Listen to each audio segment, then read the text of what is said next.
And we're live for another watch along of the Palace vs Millwall game. As you can see, Patrick is there, Hamburg with us as well, once again for another game, another pre-season friendly. Palace are on a winning streak, and we're heading into another game against a South London rival. If you call them rivals, I'm not too sure. But gents, let's straight away get into the lineups. Max Meyer is starting, but before we talk about other players, let's start with the goalkeeper, Patrick. Wayne Henderson's not in goal. I want to just, how are you feeling right now? Vicente's back. Listen, let's stop with the Wayne slander. I'm just happy that Vicente is back. I mean, obviously he's my favorite goalkeeper on Palace, so guy's back. I mean, we know that Wayne's on international duty, so it's not like he's actually been dropped. So I'm not overly excited. Yeah. We haven't sold him yet, so when that happens, then you can get back to me. But yeah, I'm happy that Vicente's back in the net. Really am.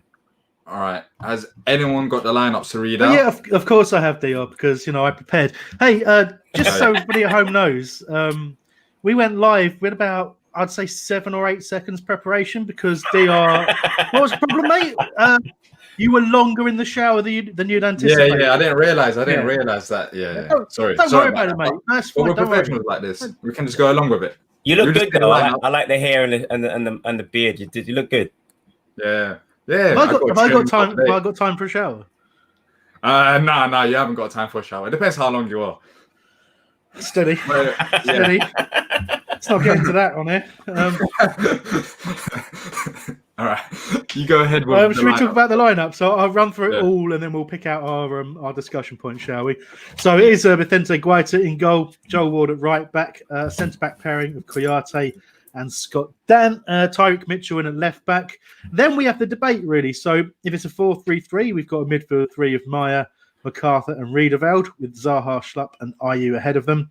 If it goes 4-4-2, then really it's a case of take your pick, in terms of who might make up that midfield four. Is Zaha dropping back? Is Schlupp playing wide left? Is Schlupp playing wide right? Is Meyer playing wide right? So many questions. But from the actual sort of look of the lineup, you would naturally pick 4-3-3 and suspect that it would be Zaha going right and Schlupp on the left. But we've seen Schlupp playing up front alongside Ayew on a couple of occasions as well. So it's still a little bit of mystery over how we'll line up until we start to see the kickoff there. But I think probably the biggest talking point at the moment would be the return of Max Meyer. And guys, I'll hand back to you after I've been through that. Yeah, I love the fact he's back in the lineup. I hope he gets to play a little bit more freer. I mean, I don't know if you guys watched the Eze interview after, but it's very clear that he's been given directions by the manager now to play freer. So I don't see why he can't give those same directions to a player like Meyer, because I think you give Meyer an Eze type role like he played out against Charlotte, I think he'll do really well. So I like the lineup. I also like the fact we've got a lot of young players on the bench. You see, we've got, I'll go through it: Henderson, Yak, Kelly, Woods, Kirby, Innes, Boateng, Pierrick, and Gordon. Now, it's obviously because a lot of guys are on international duty, but I like the fact that hopefully we'll get to see a bunch of those guys get in on the second half. So I like the lineup so far. Yeah, obviously none of the new signings have made it in there in terms of Ferguson, and obviously Eze's away with England under 21s. Another player off with England under 21s is, of course, Conor Gallagher, who we're rumoured to be very close to signing, and you would expect that one in terms of an announcement, even if he passed the medical. If all the video stuff might have been done, we might see it, but probably we would see it if it happens after the international break, I would suggest. What do you think of that? What do you think of that sign? I wasn't for it because I don't like the whole... I'm with Diyar. I hate the loan without an option to buy. But I went on YouTube yesterday, watched a bunch of videos. He looks really, really good.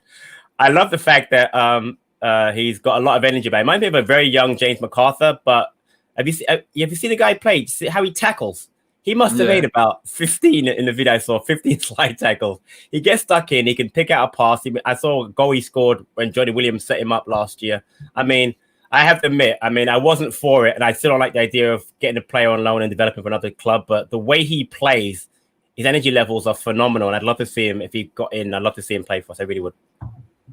I mean, he's 20, I think. Yes. Yes. Yeah. By all accounts, Chelsea aren't quite ready to let him go, and he's not quite ready to leave Chelsea in terms of a permanent transfer. But it's the sort of option where if you can't get that deal maybe to buy him and you can't convince Chelsea to sell, at least you can try and put yourselves in pole position should that happen in the not too distant future. You look at the money they're spending, and you know the likelihood of him breaking in is quite extreme. However, you know, perhaps we'll see that he is that good, and there's every reason why they won't sell him a little bit like Loftus-Cheek.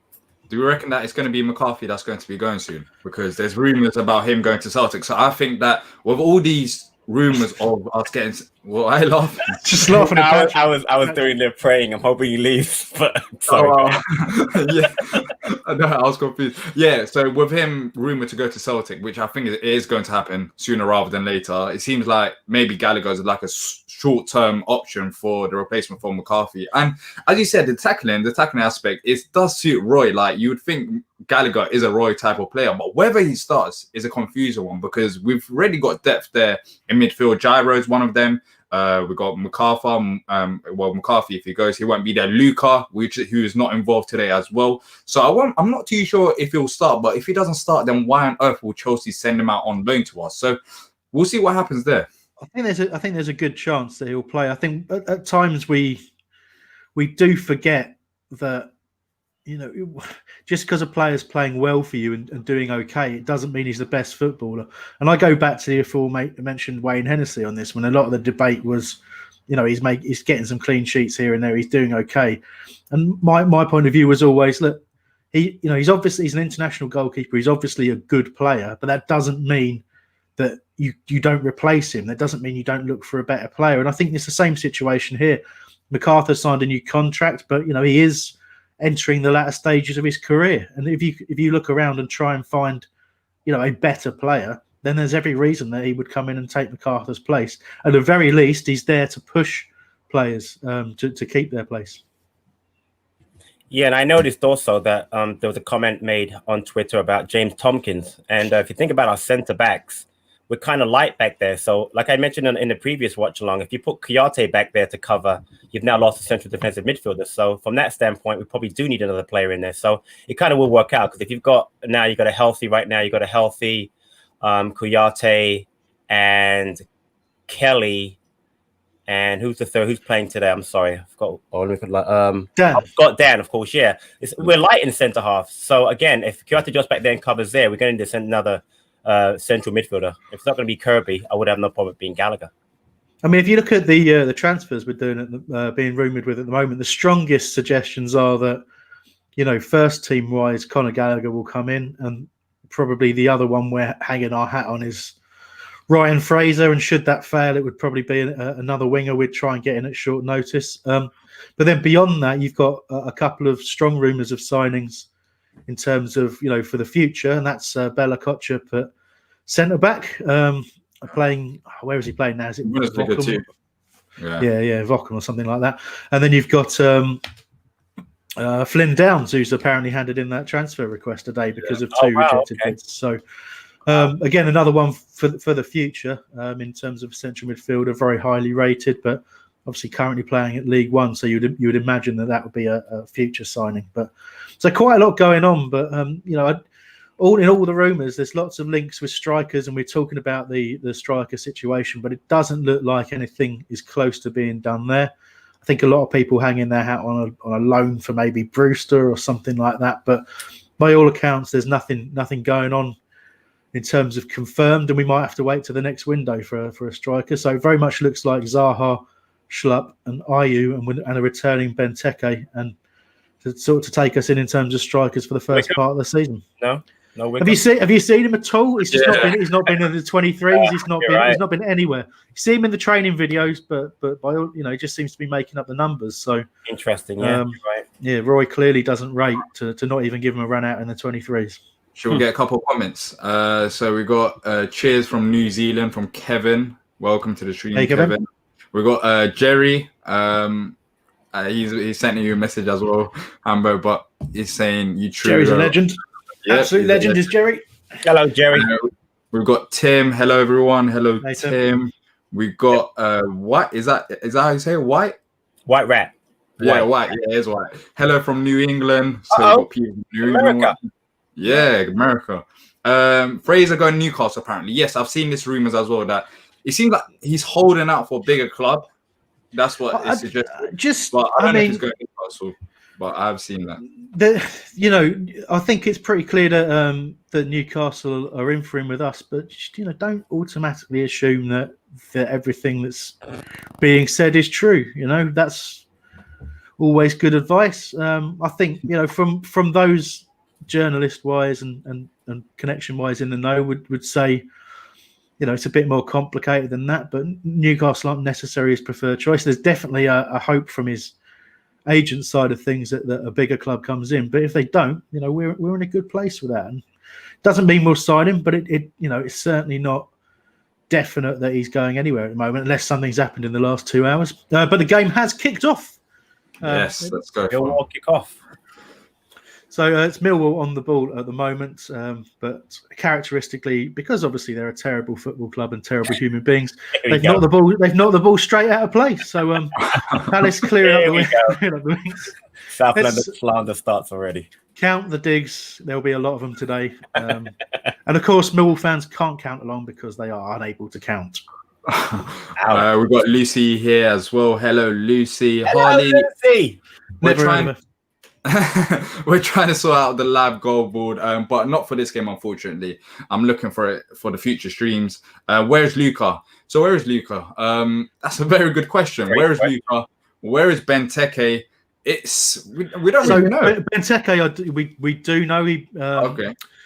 He had a foot injury, obviously, at the end of last season as a result of kicking someone. It's apparently turned out that is worse than first feared. It's actually a broken bone in his foot, so he's out for the foreseeable until that heals. So, really, his last action in a Palace shirt of last season was to get sent off and break his foot in the same incident. So, you gotta feel that was a terrible course of action. Meyer impressing, playing the ball into Wilfried Zaha here, and Zaha predictably fouled. Palace have taken a quick free kick. It's Ayew looking to get forward, but Schlupp very much playing up front alongside Ayew. We have gone with a 4-4-2, and it's Meyer who's playing in the position that Eze had taken up in the previous game against Charlton. Yep. So there we go. Hello, Charles from Tampa, Florida. Gee, we've got everyone from America. Yeah.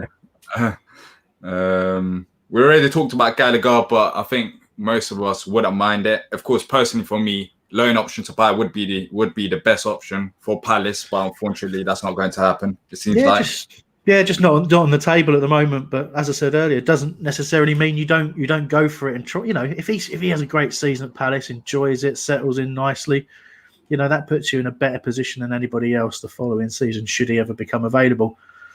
We had that hope with Loftus-Cheek, but I think for fitness reasons as much as anything, that nothing's really materialised there. We saw what a tremendous player he was. Bit of a scrappy game so far, gents. It's very frenetic pace. Millwall playing as they do, running about a lot with no skill or ability whatsoever. However, the referees are being kept really busy for a pre-season friendly so far. Another foul, yeah. I'm not. Hopefully, it's not going to be like the Charlton game because that was just horrendous. The half of the game all day long was just foul Wilfried Zaha. So, if they do the same thing again, then boy. Let's go through some of the questions. How are we doing? We're doing good, Aidan. Hopefully, you're doing well as well. Danny Welbeck news. We've got loads of questions coming up. I can't even keep up. Danny Welbeck news. Well, he's been rumored to. It's rumored that Palace are interested in him. That's all I know so far, but.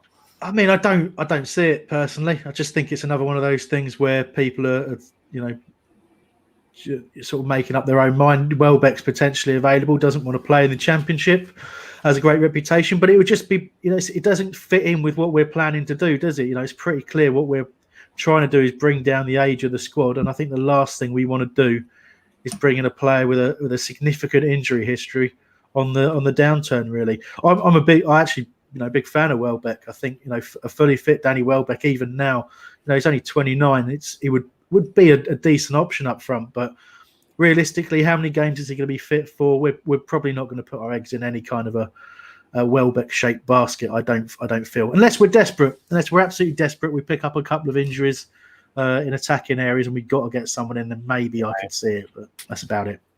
Yeah, and with Welbeck, I'll say that. If we've learned our lesson from Connor Wickham, then don't go and get Welbeck, because Conor Wickham's been at Palace for 5 years now, I believe, something like that. And how many games has he played? Yeah, exactly. So it's a disturbingly long time he's been with Palace, to be honest with you. I'm conscious we're not describing too much of the action. That's because there's not an awful lot going on other than some scrappy fouling. But we're just coming up to the 5-minute mark as Millwall have played a long raking ball, diagonal ball into the right-hand side. Mitchell's having to get out, but it's cut back, cross into the area, headed away. I think that's Scott Dan in there who's headed that one away. Yeah. And Palace will look to try and push out, but it's Millwall back with possession in the sort of midway point of the Palace half. Slowed down a little bit. Still 0-0. The score for everyone that's asking. And let's any website streaming it. You can watch the game on Palace TV app. I think it costs £5. That's how we're doing it. So yes, that's the way that you can watch the game. Charles got a question for you, Patrick. I'm not too sure if you can see that, but it says. I'll read it. Since you watch MLS, would you ever consider options like Raul Diaz, a Peruvian striker that plays for Seattle? I do watch MLS. I actually haven't really focused on Seattle, so I don't really know much about Diaz, to be honest with you. There are some good players. I mentioned last year when I talked about Atlanta had a couple of good players. Unfortunately, their striker, who I really liked, the Venezuelan player, he got injured. But again, I like an MLS level to actually we're watching now, a championship side like a Millwall. So it's not, there are some excellent players that play, but overall the level isn't close to Premier League. I think there are players that can play, but honestly, Charles, in this case, I've not really seen Raul play that much. I really couldn't comment on him. Sorry. Got to say, I'm shocked by the news that Millwall are in the Championship there. Yeah, they nearly got promoted last season. I'd lost track of them. No, I'm only joking. Of course, I didn't know. Just trying to be mean. Zaha on the ball, lovely bit of footwork from Wilfried Zaha. Beats a couple of players, plays it out wide to Joel Ward. On the overlap here, knocks it back to Wilf, who was playing on the right-hand side of a 4 in midfield. If you hadn't been made aware of that, Riedewald now knocking it back. It's Scott Dan. I'll be looking to play this one forward. Some nice measured passing as James MacArthur now picks up the ball, puts it back out to Ward, but there's no one really with Ward, and he's played a heavy pass back. But Palace still keeping possession, which is good to see. Lovely little ball from Riedewald, and just a sharp challenge on Jeffrey Schlupp there as he tried to play some quick passing with Wilf, and it's run back to the Millwall keeper. And we will, of course, not be paying any attention to any of the names of Millwall players because we do not want to show them any kind of respect. So you'll get a lot of that. It's Millwall striker. We won't be saying that very much, but mainly Millwall keeper, Millwall midfielders, and that kind of a stuff. All right, so we've got a question. How much will you be willing to pay for a striker, considering that we don't have a clinical finisher? Me personally, whatever the club can afford, because we do need a striker. I'm not too sure what that is. I don't think it will be the £27 million region, which was a report for Meteta.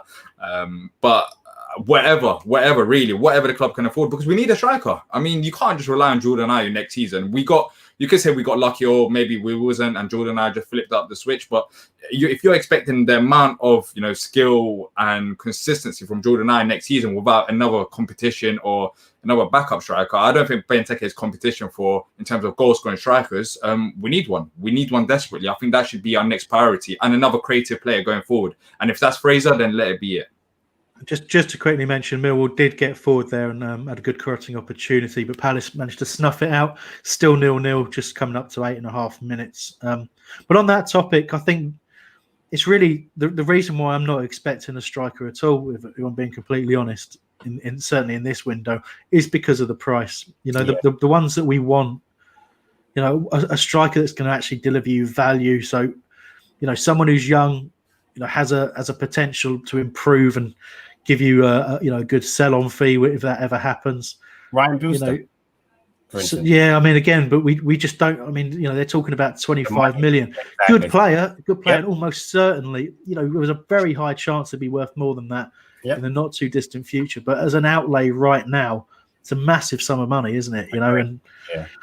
I just think right now the market for strikers is just terrible. It really is. Very average strikers being touted at 15 to 20 million pounds, and once you chuck wages on top of that, and 4 or 5 year contracts, you're spending 40 to 50 million pounds on players that really, there's sort of that borderline standard between Championship and Premier League, and that's just not enough. You don't want to fill your side with strikers who will get you 1 in 4, 1 in 5, maybe. We've got those, so you want to go that step above. So it's such a tough. I don't envy anybody at Premier League level trying to buy a striker. You know what makes it tough? I think, I don't want to be negative, but Hodgson's tactics, I don't think you can just go out there and get clinical striker and it work out because of the type of football that we play. We saw Batshuayi where he wasn't great in terms of, going past players, but he finished. He was a finisher at the ball. And I know, Patrick, you're not a massive fan of this. I guess you wouldn't want us to go after him.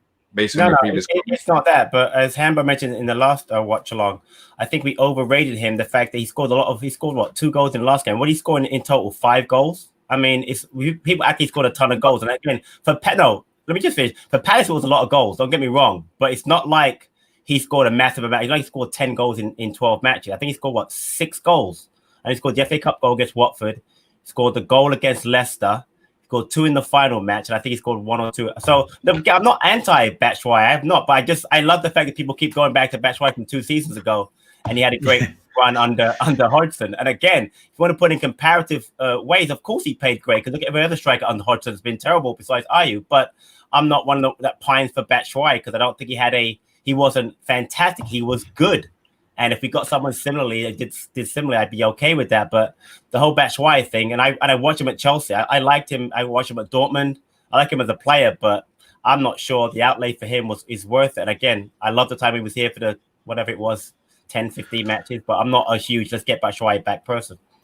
Little bit of an opportunity here as Jeffrey Schlupp has driven the ball just wide. Palace winning the ball back well in midfield through James MacArthur. Yes. Shifted the ball about a lot. I see you on a delay there, Patrick. Yeah, me and Patrick. You got a piece there, Hamber. I'm ahead this week. Good. Reading's in a good area. But no, great strike from Schlupp there, and it's trying to look. It has gone for a goal kick. I thought there might have been a nick on that for a corner, but it is a goal kick. Just so still 0-0 coming up to the 12th minute. I agree with you completely, Patrick. Obviously you said some of the things I said in the last watch along about Batshuayi, but I totally get it. I get why there's a bit of an obsession there, and I would say, I don't think anyone would argue with the fact that if he did join us, he would be our best striker. But that's true. Also, it's just not it's just not something that I think we can do wages wise. It's not something we can do transfer fee wise, and in terms of the impact that he would have. It gets overstated. One of the best things a player can do is not play for your club for a while, because then they become, if they're out injured or they're out suspended or whatever, they become the best player in the world. And some people suggest that's the case about Max Meyer, who's on the ball now, doesn't play, so his ability gets overstated. But there's different views on that though, Patrick, isn't there? We don't necessarily subscribe to that view ourselves, but. And similarly, gets said about youth players. We always have a tendency, because they come through our academy, to just say, they're going to come in and be world beaters. I know you don't like that, do you, Patrick? Do you, Diyar? Sorry. No, I really don't. And my head's gone blank. Who's the last player? Kai that you got really angry about. Exactly. Yeah. It's like, I understand why you might want to see these players, because you're like, all right, we've had the Zahas and stuff. But some of these players, let's just be honest, some of these players are not. Oh, sorry, Wardy's in here with it. Oh, great cross, but there's 0 players there. Apologies, Diyar. You'll see it in a second. Yeah, I've seen that. Brilliant cross, but no one's in there. It should be either. I'm complaining. I don't know why he's complaining. Before you finish that thought, and it's the Kai one's an interesting thought, but let's go back to Aaron Wan-Bissaka, okay? He was a forward in the academy, and he was okay. He wasn't highly rated. Okay, he got a chance to play because he had an injury, and he became a world beater. Okay, he sold to Man United. He was given a chance. So my point is that, and I get we do overrate some of our youth players, but we also don't give a lot of them any chance at all. We just don't give him chances. And again, they may end up going to Blackpool or Levi Lemekers in, I guess, Belgium or France now, League 2, whatever. But we don't really give them a chance. But when we do give one a chance, like Wan-Bissaka, you'd be surprised what they can do. And that's my only issue, is that we don't give them chances. Yeah, you overrate some of them. I agree with that. But we also don't. I mean, a good example for me is Nia Kirby. I think Naya Kirby could really play in this team. I really believe he could play. He's never going to get a chance after Hodgson. No chance, because we've got 8 guys ahead of him. I don't think it's necessarily 8 guys who are better than him. Do you know what I mean? So it just frustrates me that we don't give enough youth players a chance. Now, Mitchell's going to get a chance this year, thank goodness, because PVA's hurt. But if he wasn't hurt, he wouldn't get a chance. No, 100% agree with you there. Some players don't get chances, but Kirby, you mentioned, no one talks about Kirby. In our fan base, let's be honest, what we hear week in, week out, when you go on social media, you see, why is Pierrick not playing? He's one name getting mentioned, and Mitchell, just them two. And, it seems like what happens is that you hear 1 or 2 players, you hear the Mitchells, you're like, oh, we had Aaron Wan-Bissaka, so Tyreek Mitchell, he might be a good player as well. Yeah. And we overhype these players. And the ones that are good, like Kirby, we don't hear them. And as we talked about, Kirby played for England at international level. Even though I think you got to be careful. I mean, Kirby was talked about for a little while. Certainly when he joined us, because Tottenham, Chelsea, right? He joined us, Tottenham or Chelsea, Tottenham, or both, or something. I don't remember. But and obviously, as you say, the England recognition that he got. But I think it's the type of player that they've got to do something to stand out somewhere. Kirby did go out on loan and didn't necessarily stand out. Although by all accounts, the more he played, the better he looked. But he's just not that type of player. He's not an explosive type of player that's going to come on the pitch. And all the players that seem to get the most sort of recognition are the ones that have got a bit of pace and sort of power about them. Yeah. And those are the ones that get talked about because they're able to come on the pitch and do something a bit different, usually as a sub, and make some kind of an impact. Pierrick did that himself. Mitchell does that up and down that wing when he's asked to do so. Very strong up there, very strong defensively. But it's tough. You put a lot of faith in who's talked about, but nobody talked about Wan-Bissaka. Nobody talked about Nathaniel Klein before that. That's right. They're 2 England quality players that have come through our ranks. So you can't put too much faith in that. But just a quick update on the game. Again, nothing too dramatic happening. Still 0-0 as we go past. Just come up to 16.5 minutes. It's Millwall in possession and a wonderful ball forward by Millwall's number 5. Let's give him some credit. Just smashed it straight out of play. Nobody there. No one even nearly there. Beautiful ball to the I mean, it's a boring subject, but do we think there's a tiny kit clash today? I mean, they got white shorts, admittedly, but our shirts look blue and their shirts are blue. No, I don't think it's bad. I don't know. I mean, I've got terrible eyesight. We know this, but yeah, that might be the cause for your troubles. So we got. What about Boateng in the under-23 side? There's obviously 2. There's 2 Boatengs. There's David and Malachi. I think it's all about Malachi. So Malachi obviously on the bench today and has come on a couple of times. He is the brother of Hiram Boateng, Malachi. Whereas David is no relation. But he gets Scholar of the Year or something like that, and you get that if your attitude, application, and your talent is all there together. So I don't know a tremendous amount about him.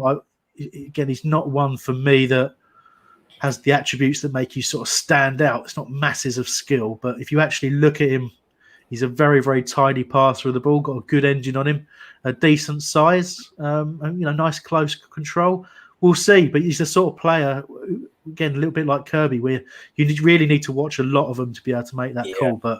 But got to be excited about it, considering he's been picked out as the best one of the bunch. So there you go. What I'll say about this youth matter is that let's come back to this and let's actually talk about it once we have this Category 1 football sorted and we play at the highest level, and then we can see how these youth players are among the best youth players in England. Because right now we're not playing at the highest level. And a new manager who might let them get a chance. Yeah, exactly. There's that as well. There's that as well. Once these new academy facilities get built, we play that Cat 1 football. We attract the best youth players. Then we can start talking about whether these youth players can actually challenge. But for now, there's of course 1 or 2 that we're talking about, Mitchell, Pierrick. But then again, we're doing ifs and buts. We're not really too sure. But you can't be too sure of any player. But then again, they're not playing at the highest level, so it's hard to tell. I think interestingly, the real impact of the Cat 1 Academy stuff, we won't see that for probably a decade or so. So Patrick and I hope we're still alive, and but you'll probably see that. Please, I hope so. All right, that should be pretty interesting. But it's still 0-0. And Still another 0-0, foul. but Millwall having a lot of possession at the moment, which is a little frustrating. And it's gone out for a Millwall corner. Cross came in, and Scott Dan once again getting his foot in there. So Millwall providing a much more stern test than Charlton did. Probably not too much of a surprise. But Palace just struggling that little bit to sort of play at the sort of pace that's going to trouble Millwall. They're almost playing like a school team, the way all the kids follow the ball. They seem to be packing the area everywhere, Millwall, and that kind of play is possible for even up to 2/3 of a game, but I think you expect them to tire a little bit later on. But it's making for a scrappy, frenetic game at the moment, and Palace just dropping off the pace as Millwall swinging a corner here. So it's a slight outswing into the back post, and Guaita comes out to collect nice and easy, looking resplendent in pink. Yeah. And he's been given a free kick for That happened last game as well. Yeah. Yeah. Yeah. So they always have what's going on. So just to explain what happened there, he went to take a quick goal kick from his hands, and a Millwall player charged it down With his hand. with his exactly with his hand. So nothing too dramatic, but a little bit of excitement there for a moment.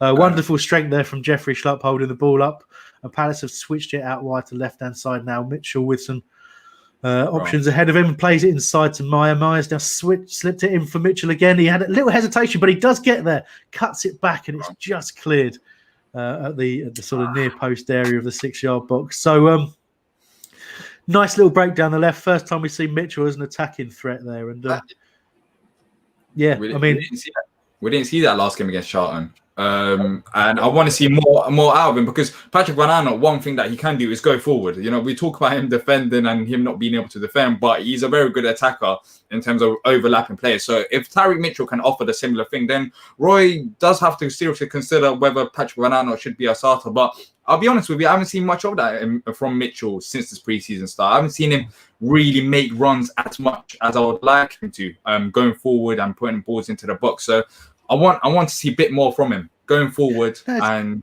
being more involved.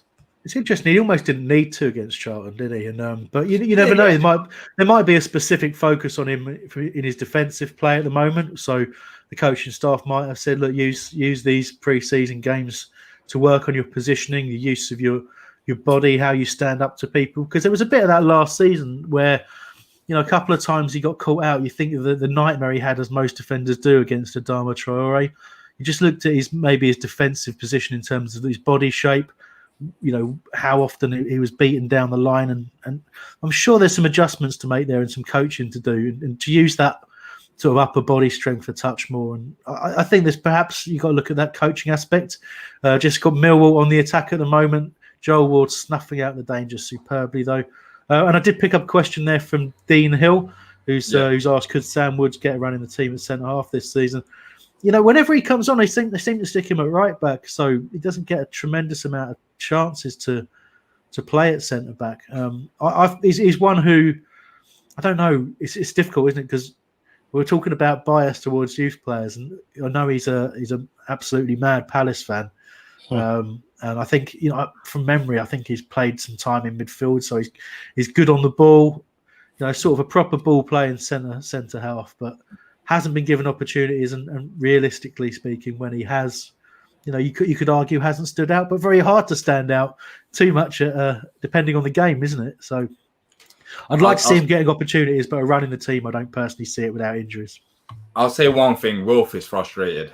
He really is frustrated. He just got fouled once again off the ball, and he hasn't been receiving the ball as much as he wants. And every time there's a misplaced pass, I'm looking at his reaction, and he just looks very frustrated. So I don't think it's one of them games for Wilf where he's going to get a ball unless we'll give it to him. He's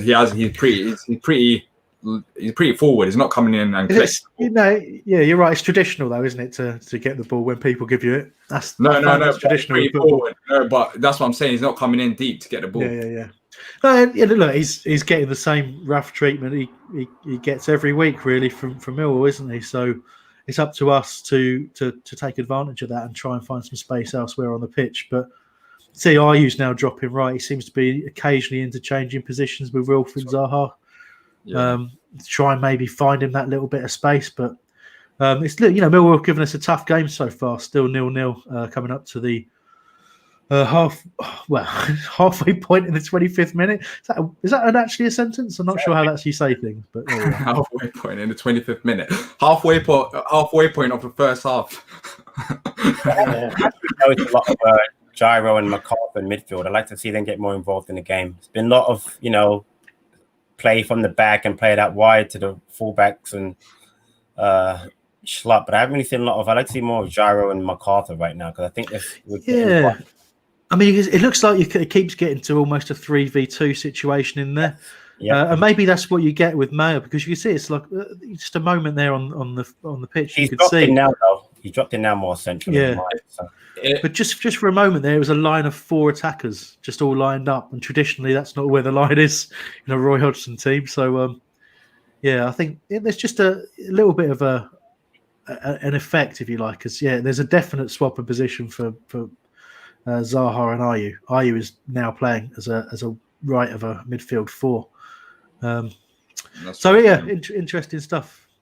So Samuel says, I can already see how important Eze is to the team. You know what? It took 45 minutes, but that 45 minutes of Eze really impressed me. I don't know about you guys, but you're just coming in, getting the ball, going forward, link up late with Wilfried Zaha, who hasn't had the ball as much today.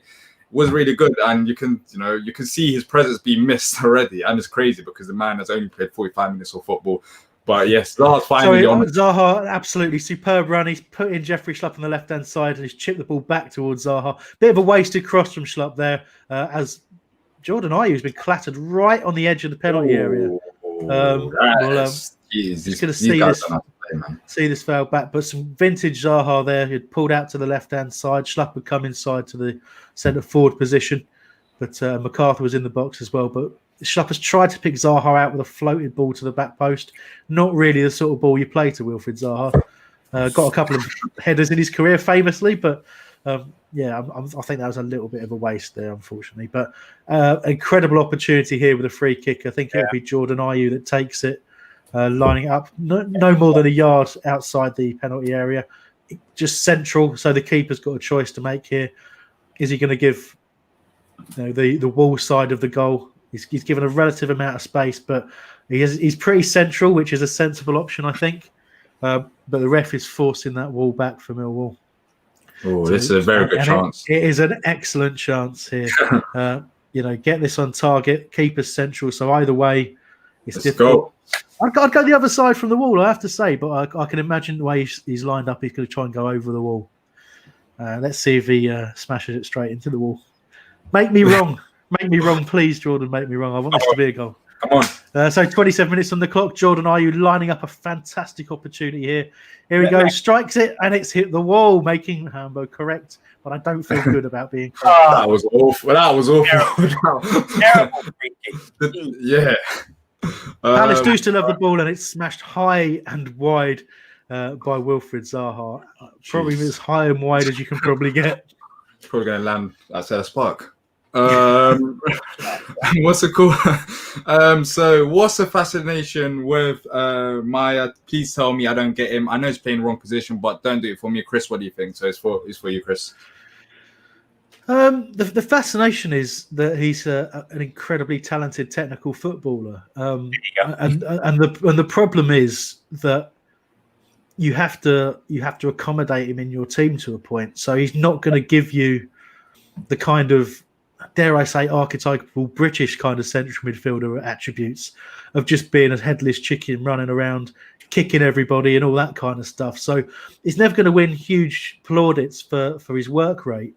So you have to find opportunities to get him on the ball. He can play deep and he can dictate play, or he can play more advanced in the pitch and look to thread those little passes into forwards. But his role in a Palace side at the moment is play wide and see if you can do anything. Try and half the time there's nobody around him. But it sounds like I'm making excuses for him. Well, I'm not really. I'm just saying the potential is that we don't and won't ever play a system that's going to 100% suit his abilities. So it was probably a bad signing in the sense of just pausing here because Zaha's gone completely through. He's out wide in the penalty area, just delaying that little pass, trying to wait for some support. Right. Lovely little bit of play there. Cut back. Got to be Max Meyer. Max Meyer scores. Has it been given? Go. Max Meyer, exactly. Fascination. That's the fascination. There you go. Right. He's going to be a 20. He's going to score 20 goals. So he's actually done. He's answered for me in a way. And no, that's. You'll see, if you're not watching it, you'll see it on the highlights whenever you get an opportunity. It's a lot. That's all about Will for a fantastic run, brilliant skills, and it has. But Mayer's hit it on his weak foot, and that's what I talk about. In terms of the talent, the technique, all he's done.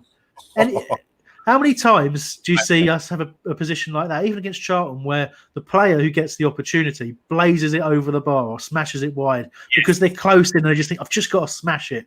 Whereas he's got the speed of thought to be able to just dink a little right-footed shot, so weak foot, but he's just put it in the only area of the goal, the only trajectory where there's nobody. As Wilf is back on the ball here, fantastic opportunity to play someone in, doesn't quite manage it, and it ricochets to Jeff Schlupp, who's put his hand up for just getting filthy again. It's reminding me of the Charlton game after we scored our first goal. We just keep attacking and to get out of breath and my blood pressure rises. But yes, once again, it's going frantic. Jeffrey Schlupp nearly scored a fluky goal. 1-0 Palace. Let's get some of your questions. Meyer doesn't have enough pace or strength. For that, I'll say that he might not have enough pace or strength, but he's got technical abilities, which balance all out for me, anyways. It's a true statement, but then you don't play him in a role that needs pace or strength. Play him in a role that suits the attributes he does have. But that's tough to do, certainly at Premier League level. So we acknowledge that part. Yeah. Just another opportunity there. Zaha and Schlupp are causing so much trouble in this back line with Millwall at the moment. Yeah. Really, just fantastic job. So 31 minutes, Palace 1, Millwall 0, being played at the Den. Any memory of going to the new Den? Going down Coward's Walk, being kept in at the end of the game, all that kind of stuff. But obviously not allowed in this time, which is a shame. It's a shame. Cardboard fans. Yeah. I honestly imagine you still get a nasty paper cut from some of their cardboard fans. They are okay. Well, we're going to go on the pitch. I actually have one of my son's best friends is a Millwall fan. Now it's a weird story. He's actually American, but he went to England on a trip a few years back. His uncle lives in. Well, where exactly is? Sorry, Wardy, right in. No more great work from Zaha. Just cleared. No problem. You carry on. Apologies. So he went to go visit him, and he went to a game, and he actually became a big Millwall fan. So not every Millwall fan is cardboard. Anthony Russello from America is actually 100% a Millwall fan. The rest of them are a bunch of plastic stuff. No, in all fairness, they've always had a hardcore support, but it's what. They're tough. We know what it's like. It's what they stand for, isn't it? That's growing up, Millwall versus Palace when I was young was a very dangerous match to go to. It really was. I'm not joking. When they were in the old together in Division 2, that was a tough rivalry. There was argy-bargy, as they say back then, going on in the stands. So I'm not really. I have some really bad memories of Millwall versus Palace. I know what you're saying now, Imbo. I really do. Exactly, Aaron. Aaron just said, Patrick, you're telling us a version of Green Street. I was just thinking about Green Street as well. Exactly right. It is.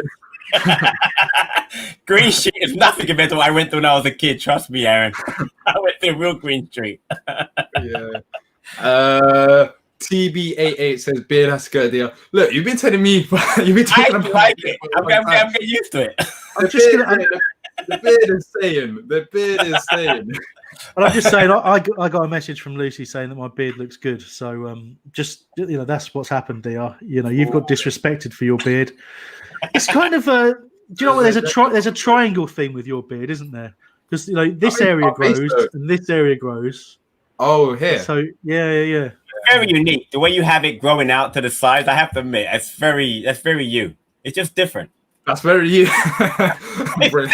I mean, it's not a normal beard. I mean, it says you've got a lot of stuff going out to the side, and I expect nothing less from you. Yeah, respect. What's it, Lewis Graben? It's a Lewis Graben beard. That's right, Lewis Graben.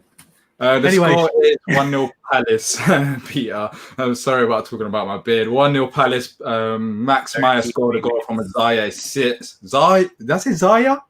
Zaha. He did, yeah, but we know he can't speak properly. Zaha assist. Is Ezzy a replacement to Zaha, Diyar? I don't think so. I don't think he's a replacement for Wilf.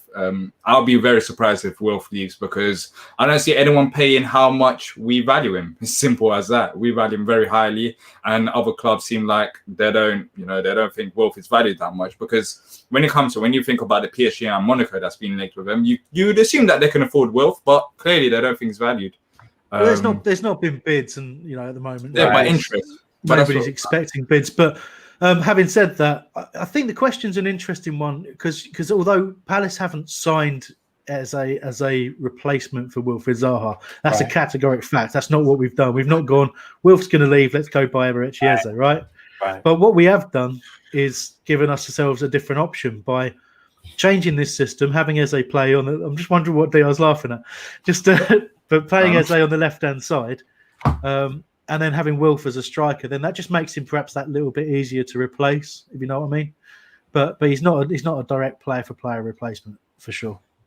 Someone said sign Zaya. Yeah, I think that's a brilliant name. I just made it up, but it's brilliant, Zaya. But also, let's if you're enjoying the stream, if you can leave a like and also subscribe so them some future content, that would be great. Hey, Diyar, Hey, Diyar, what else do we do other than stream watch-alongs? What else? We talked about it last time, podcasts. But they're not here yet. They'll be back for the new season. No, but there's forget about. There's just 10 years worth online if you want to, But don't feel the need to mention it at all, Diyar. About 400. With Dougie, with all types of legends.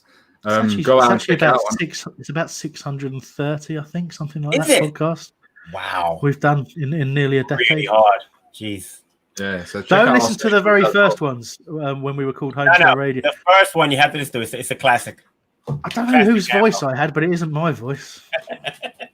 Classic. Anyway, still 1-0 here. 36 minutes on the clock. Palace with a free kick on the halfway line. Not a great deal of movement. That early sort of frenetic pace from Millwall seems to have died off a little bit. Gone a little bit into their shell after conceding. As Joel Ward's on the ball on the right-hand side here.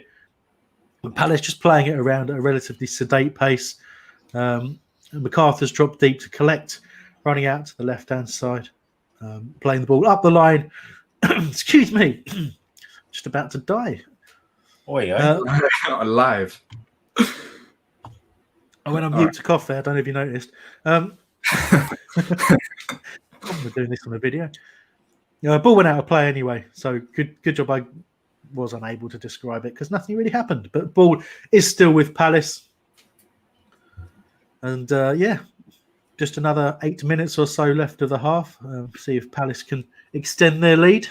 Doesn't look likely at this moment in time that Millwall will get back into it.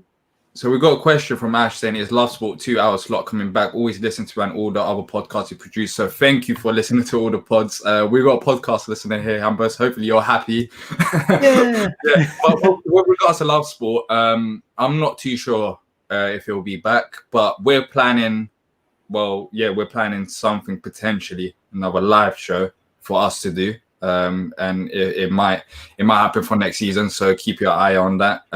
It'll be YouTube based, of course, because we can't afford a massive studio going live every Tuesday. So we might try and compensate in a different way. Yeah, a couple of things that we're planning. Just Palace were on the attack there, and Riedewald getting really far forward was fouled. It's another good position for Palace potentially to have a shot, but that far and out and that wide way, you're also looking for maybe a curled ball in at the back post. So we'll let you know as and when that happens. But yeah, there's a few things on the horizon. We're looking at some booking some studio time for a few one-offs here and there. Some obviously post-game content, lots of video stuff. Kernaz is just obsessed with video content. He really is. Doing a good job now. Just so you know, that free kick was taken, but my screen just went completely. I think Millwall have sabotaged the feed from the new den, so we don't get to see any of our play anymore. It's gone. It's like we're recording with a potato.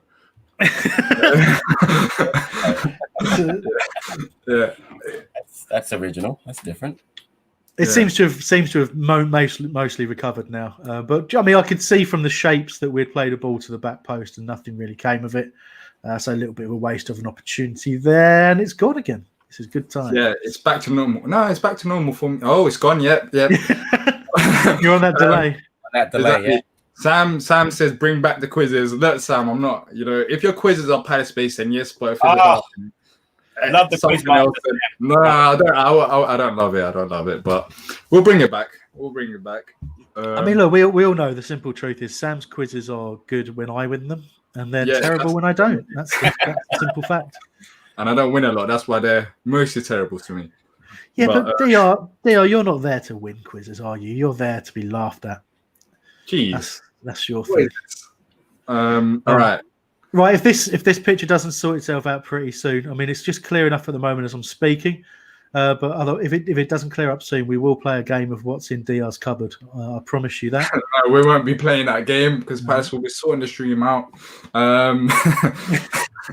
Let's play Spot the Febreze. All right, so leave the Febreze out of this. I can see it in the back there. Patrick, what do you think of the UK Patriot us?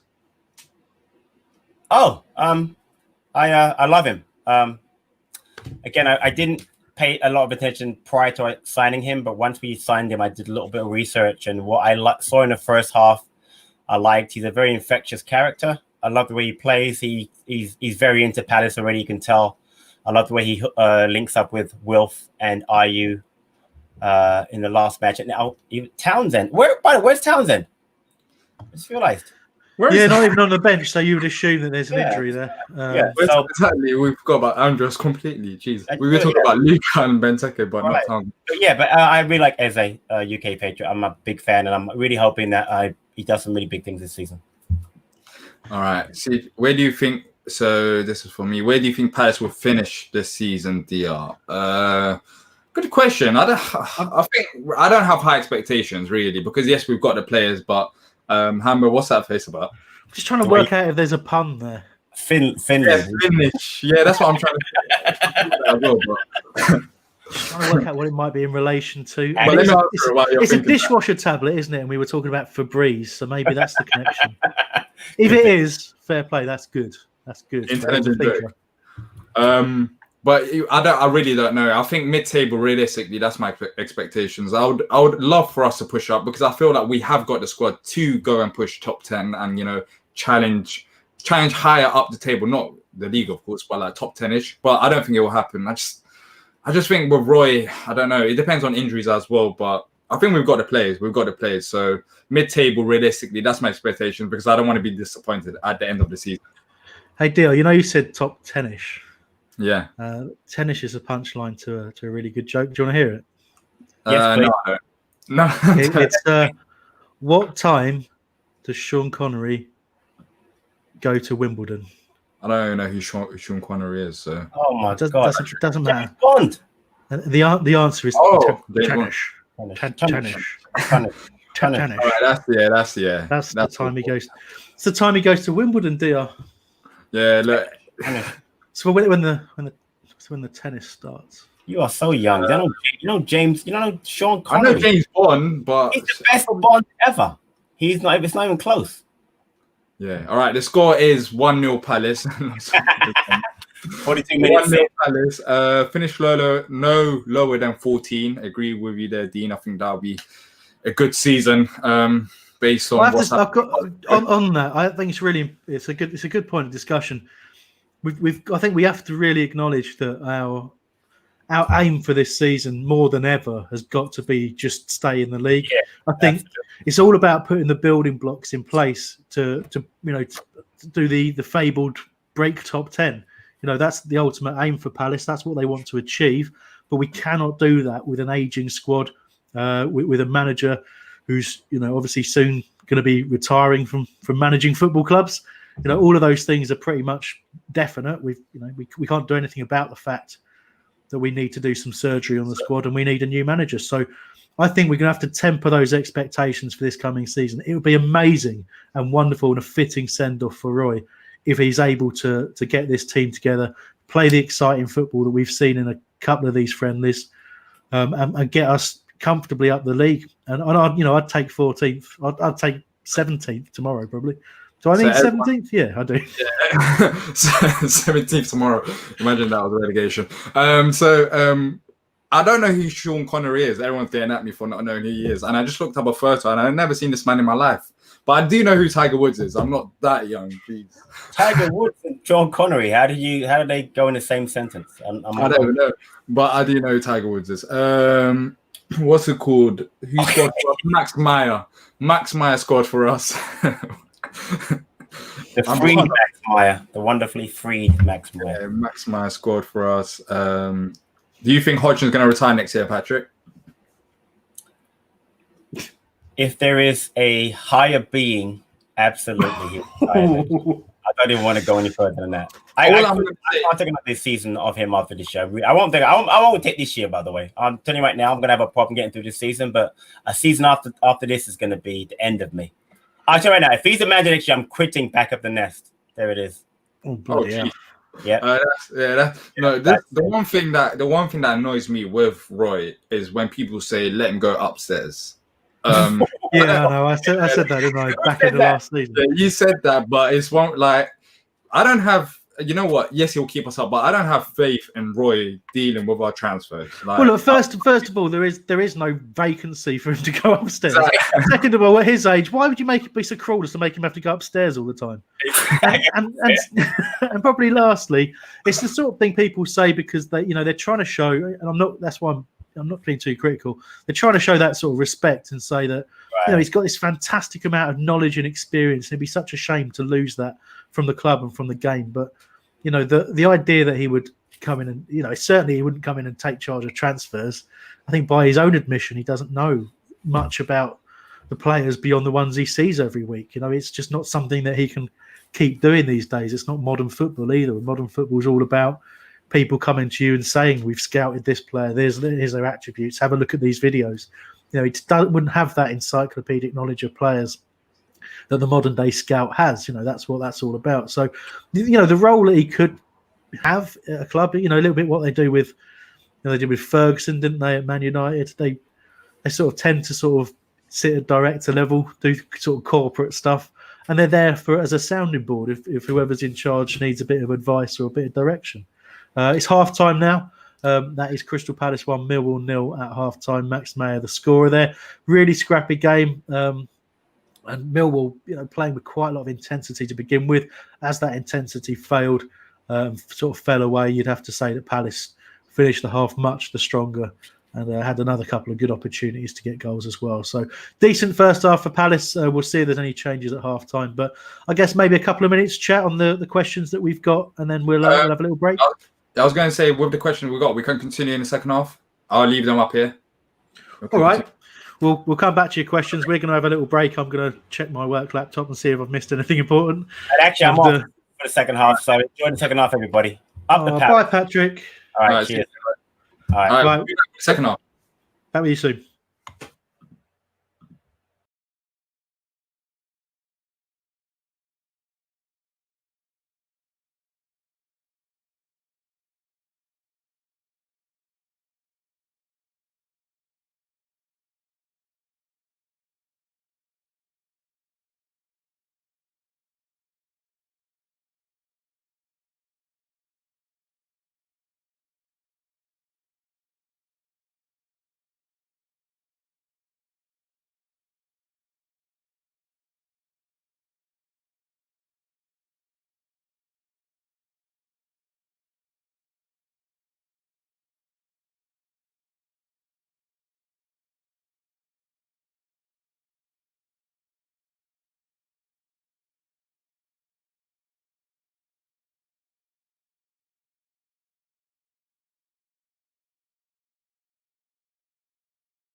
Hello.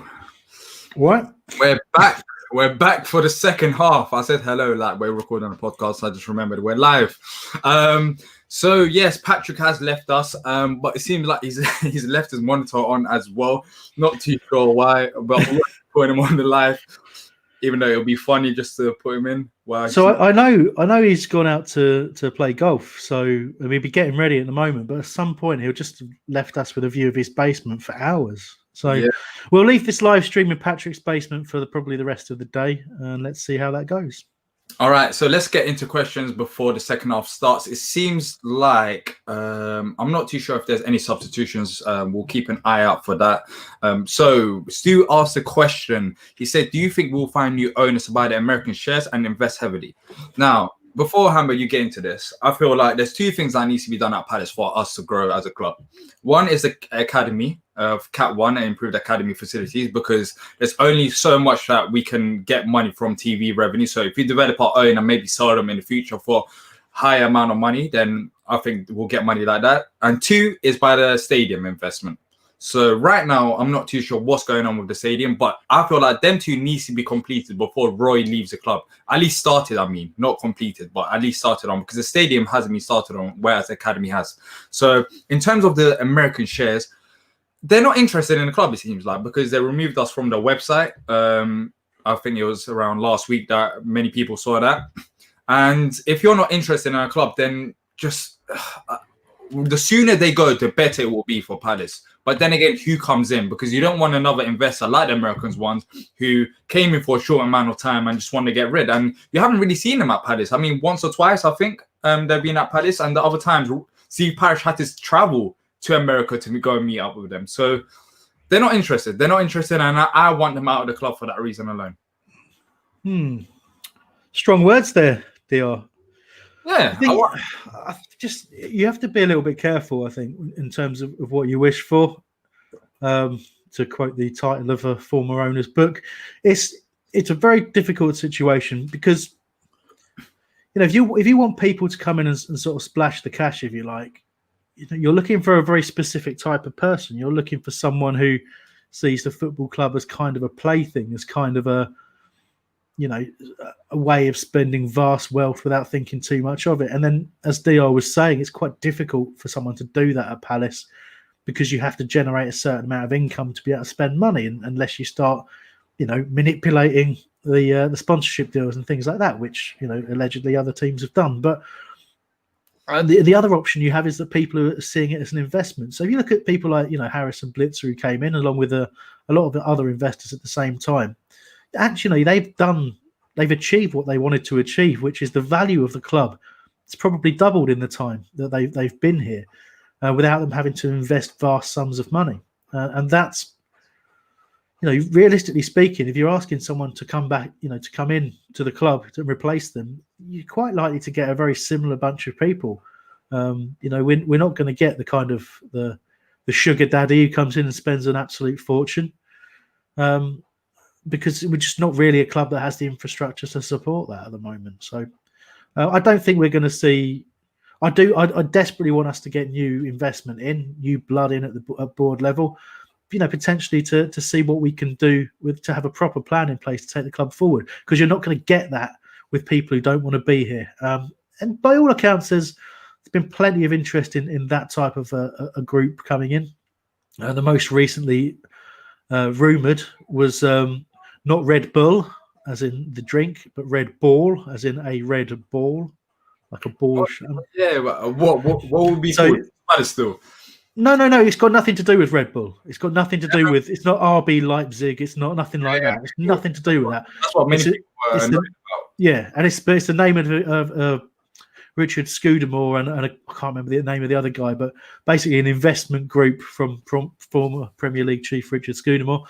Apparently rumoured to have had a look at Palace. They've raised something like 430 million to invest in a club. Also rumoured to be looking at Newcastle and Southampton and various others as well. So, who knows? That's the sort of thing that I'm sure people would have issues with Scudamore based on his Premier League background, but he obviously did a tremendous job in making the Premier League the biggest league in the world. But many people would have issues with that. But that's the type of organisation that we're talking about here. Someone who's looking to invest and grow a football club over a period of time. You're not going to get masses of spending, I don't think. Anyway, kicked off. Second half has started, and I'm just looking out for substitutions. Martin Kelly is on for Scott Dan, so hopefully that's just pre-season and not injuries. I'm trying to look out for any other substitution, and it seems like that is the only one so far. Just Martin Kelly on for Scott Dan, and Palace are 1-0 up, of course, going into the second half. Absolutely right, and I don't see too much to worry about there. Kelly's not had a tremendous amount of minutes in terms of pre-season, has he? So good to get Zaha so close to being in there. He might still run for Palace, but no, Millwall smuggle it away in the left back area. Yeah. Sorry, I just got my stomach's rumbling. Diyar, did you have time for any food at half time? Yeah, I had eggs. Did you? Oh, I didn't. I was trying to get myself to make some coleslaw and toast, but I didn't get an opportunity. Oh, okay. Yeah, I had eggs. What's it called? Yeah, I had 4 eggs. 4 eggs? Yeah. I didn't have any breakfast, so it's a lot of eggs. Yeah, that's a lot of eggs. Excuse me.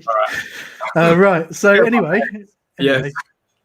So just coleslaw on toast. Yeah, I was thinking that as well, Terence. Terence said coleslaw on toast. Yeah, what is that? What is that all about? I can't believe I'm now getting questioned on it. Yeah, I mean, who doesn't like coleslaw on toast, eh?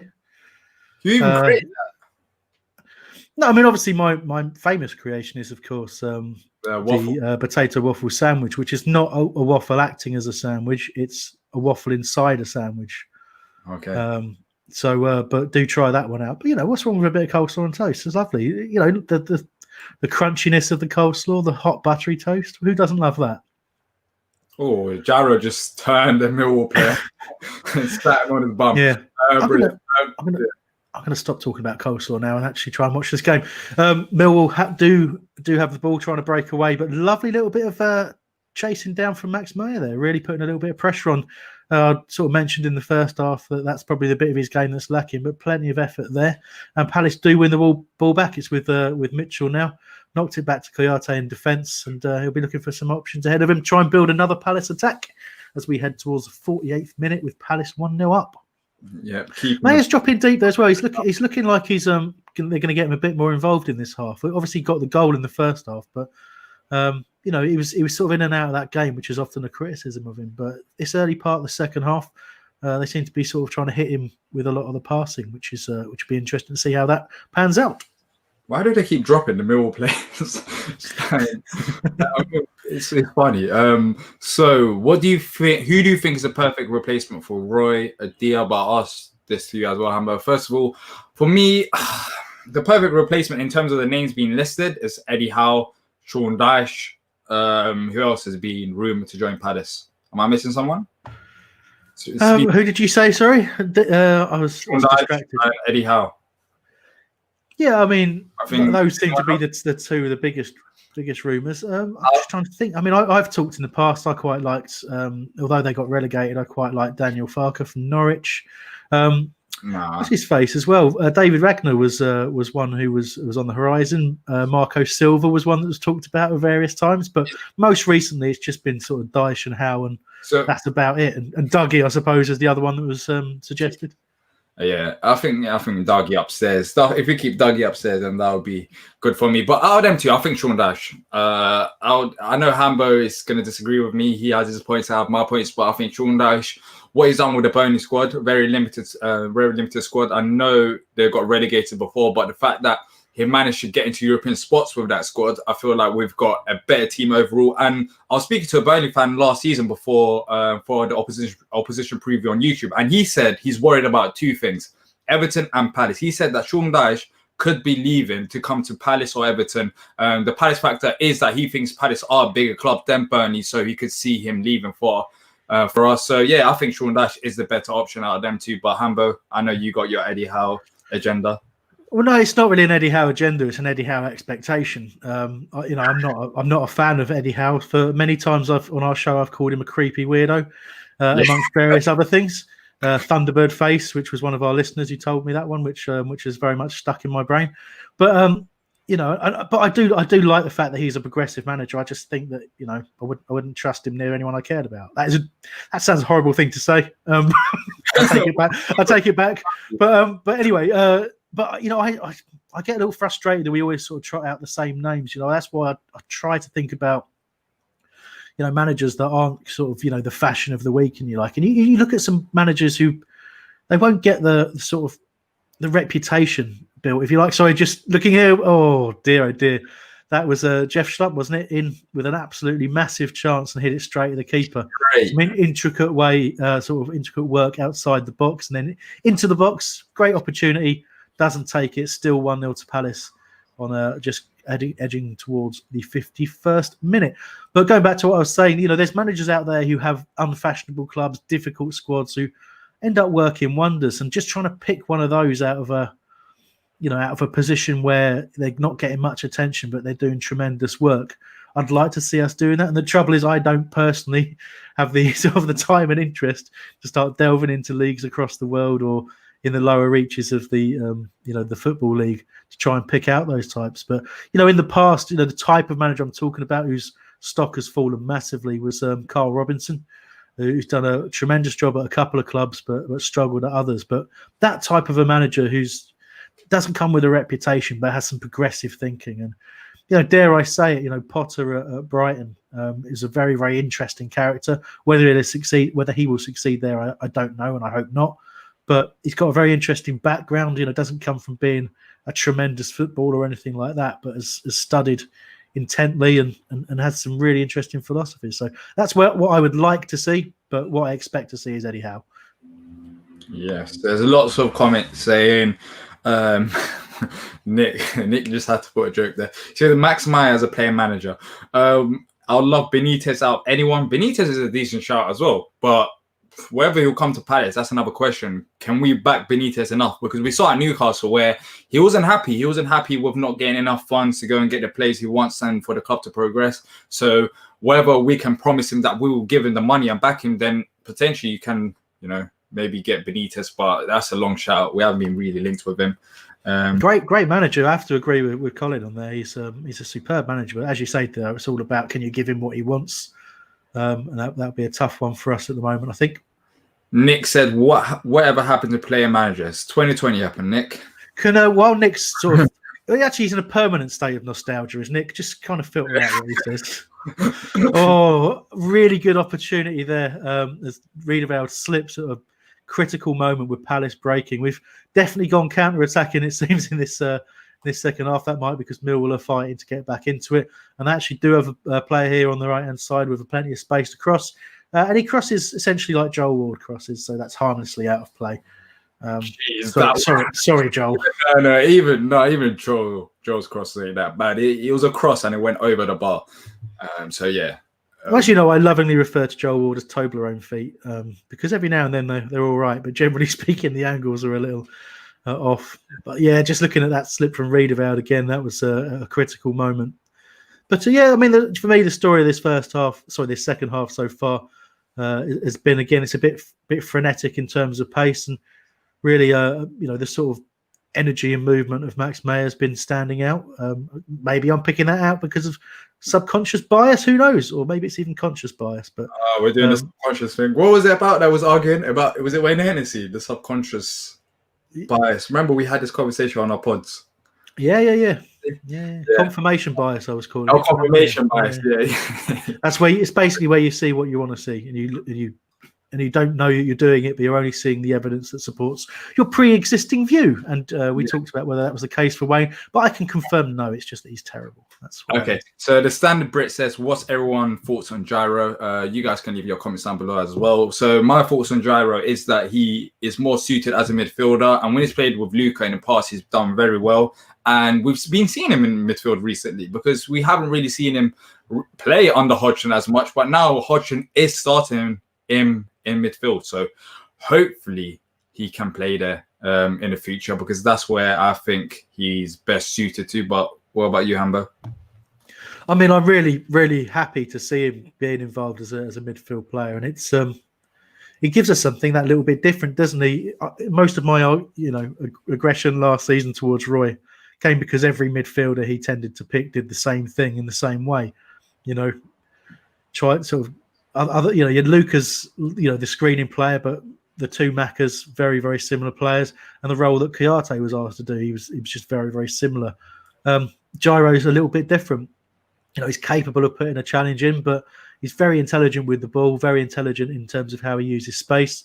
I mean, you can looking at this game now, he's always in space. Not ideal when the opposition have the ball at times, but it's great when you're in possession. And just as Millwall swinging across into the back post, easy for Guaita to collect, and continues his relatively simple afternoon in goal. But, yeah. But no, I'm a big fan of Gyros. Whether or not I believe that he'll play regularly in the midfield this season, I don't. I just don't have that feeling. However, I do think that there is an opportunity for him to force that to happen in the opening weeks of the season as people are sort of finding their feet. And certainly if James McCarthy leaves for Celtic, as is mooted by a few. So we'll see what happens there. But tremendous footballer, and the more he plays, the more I'm happy, I have to say. That's dear. Absolutely hacked down was Jordan Ayew there. Free kick, probably 30 yards out. Brilliant ball forward to Ayew from Jairo Riedewald there. He's just burst through the centre of the midfield towards the defence, and really late challenge on him. Very, very disappointing. But Palace have a free kick in a good area, Diyar. You have to give cards, man. I don't care if it's pre-season. It's just getting ridiculous at this point, the amount of fouling that's happening. So what do you think about sacking Roy? Yes or no? Personally, end of last season, yes, I wanted him gone. But now that he's here for the upcoming season, it'll be very ridiculous to sack him at this point. So we're going to go into the season with Roy, and hopefully he proves us all wrong. Look, because the end of last season, and even last season, it was such a weird one because we wasn't scoring goals, but we were competing for Europa League at one point. So yes, I'll keep Roy for now. But Hambo, I know you're not a massive fan of him. Look, there's two different ways of looking at that question, isn't there? There's would you sack Roy? And I'll be honest, I've pretty much had my fill of him, but I think at the start of a new season, you always kind of try and wipe the slate clean a little bit and see what he does with the players he's given. So yeah, maybe I've softened on that stance a little bit. But I suppose the other way of looking at it is, will the club sack Roy? And I think the answer to that question is no. Certainly not this side of Christmas, I don't think. Although I have speculated that he'll be gone by Christmas in the past, even the recent past. I do think, barring an absolute disaster, the club aren't going to be in any hurry to get rid. Yes. So right now, Millwall are on the ball, but it's been, whenever they've had the ball, went down the right-hand side and just crossed it to Vicente. So they haven't really been attacking Palace dangerously. But now they have, every time they go forward, we just intercept it. So nothing to be worried. Yeah, I was going to say that's something worth noting as well. We talk a lot about the game being scrappy, but the defensive performance from Palace has been pretty strong today. Lots of interceptions, using the ball well when we do get it. And just certainly no sort of panic. You haven't seen any of those sort of situations that we have tended to see in recent times from Palace defenders making errors and all that kind of stuff. It's been very straightforward defending, very committed. A fantastic challenge by Riedewald here, puts MacArthur away. He puts in Jordan Ayew should finish here. Oh, and it's cleared off the line and over the bar by the Millwall defender. That's great opportunity from Ayew. Thought he'd delayed too long, Diyar, but it wasn't too long. But I was trying to keep my reaction based on your comments. That's why I had a facial expression.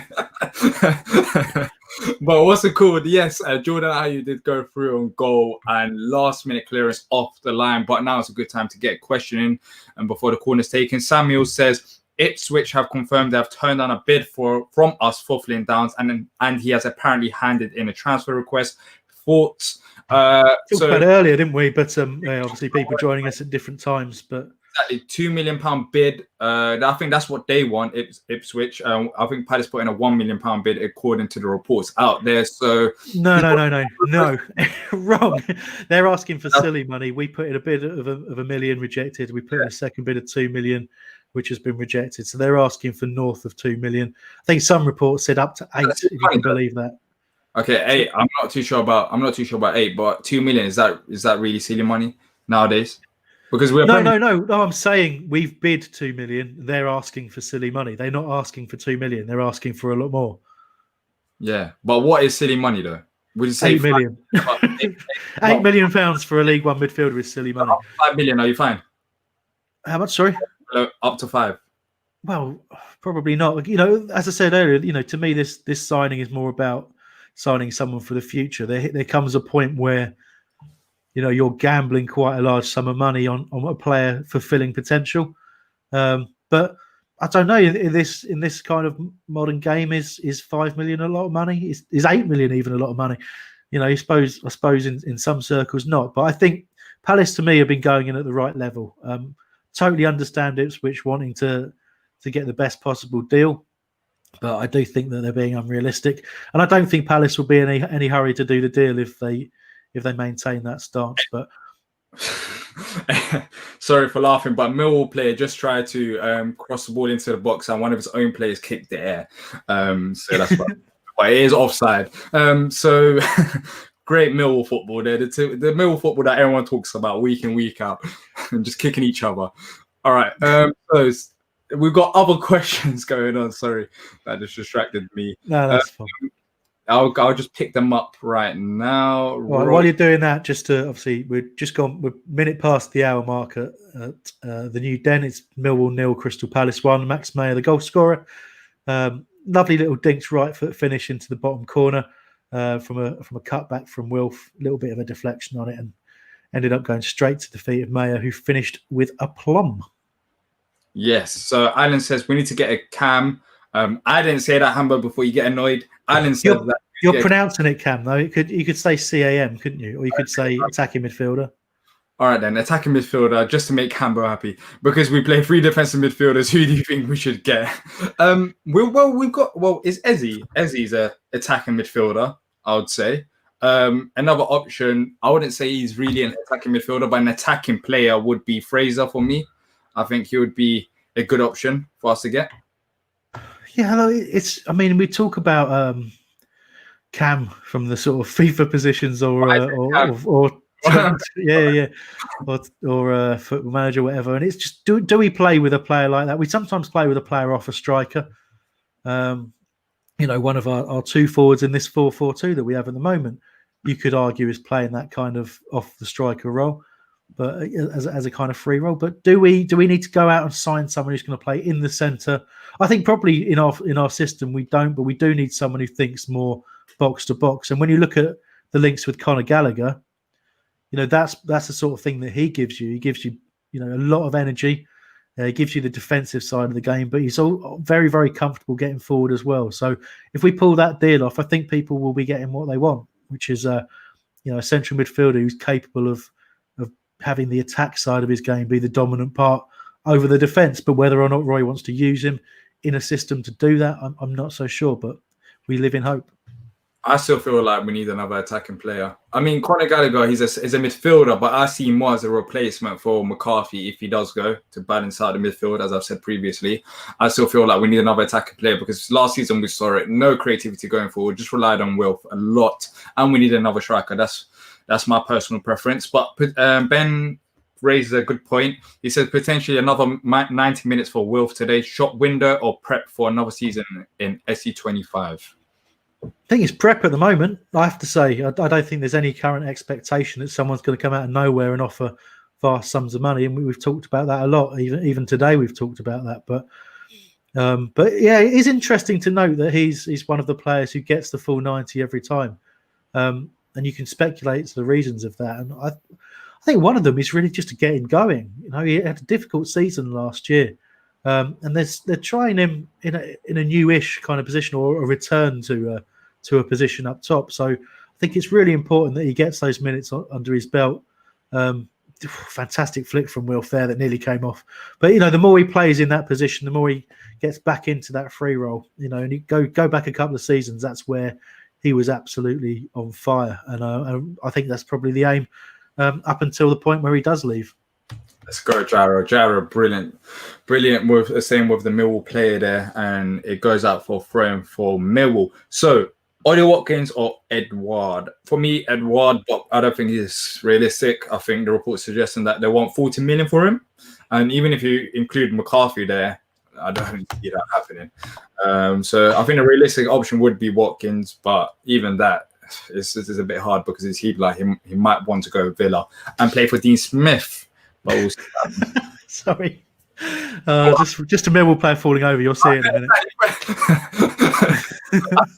If you're not watching it, just watch the highlights and you'll see lots of Millwall players just dropping. Like I don't know what's the cause. It might be the pitch, but they're just dropping. Just no one even next to them. On the answer of Watkins or Edward, just don't expect either would be my advice. But I think probably if I could pick between the two, I think Edward looks the better player, but hasn't played at. I think the Championship and the Scottish Premier are probably quite a similar level. If we're being completely honest, in some areas, some of the teams are a lot worse than you'll see in the Championship. But fantastic opportunity there from Zaha on the right hand side of the penalty area, drills it across, and it's very narrowly wide of the left hand post. But almost out of nowhere, fantastic movement. We talked about giving him those minutes to get that movement into his game. It was superb, and very, very unlucky not to score there. That ball from James MacArthur there, wow, left-footed ball right into the box and just timed it perfectly as well. But as Amber said, just wide of the post was Zaha, nearly 2-0 Palace. So the score is still 1-0, of course. Just answer that there. When does the window close? The window closes in October, but what day in October? I'm not too sure. But yes, there's still a long time for the window to close. Personally, I think Gyro is very underrated. What do you think? Talked about that very, very short time ago, didn't we? Yeah, I wouldn't say he's underrated. Chance for Millwall here. Good save from Guaita in the end. A better chance than he made it look.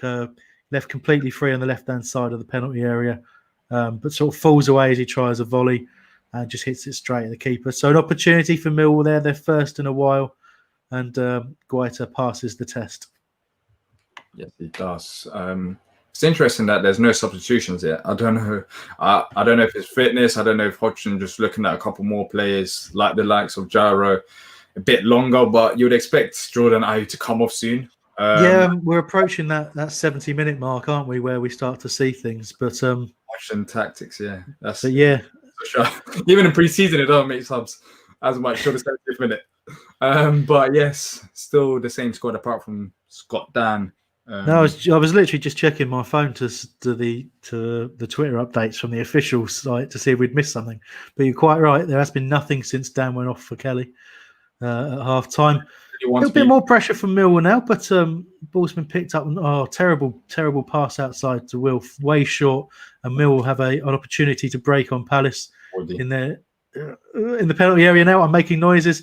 Shot goes away. It's high and wide. Opportunity again for Millwall with Palace have just taken their foot off the gas and letting Millwall back into the game. Make a sub, Roy. Make a sub. Feels like So the bit where you get about 90 people in the crowd doing this, like as if Roy can see them. Yeah.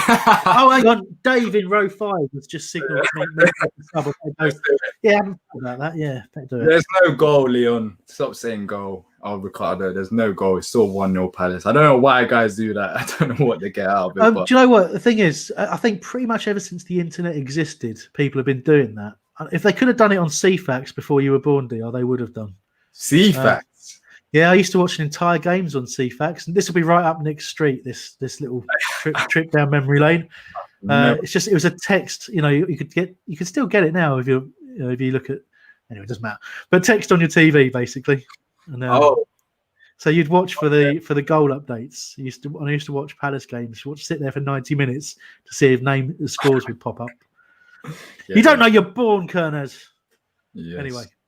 Okay. Gyro playing well. If he starts centre mid, who partners with him? I don't think he will. Even though he's playing well, I don't think once we have a fully fit squad, I don't think he will start centre mid. Interesting. It would be interesting to see Gyro and Luca as a sort of two setting players, because then you've got Luca to do the defensive screening, and then you've got Gyro obviously to be more of a sort of a deep playmaker to start delving into Football Manager tactics again.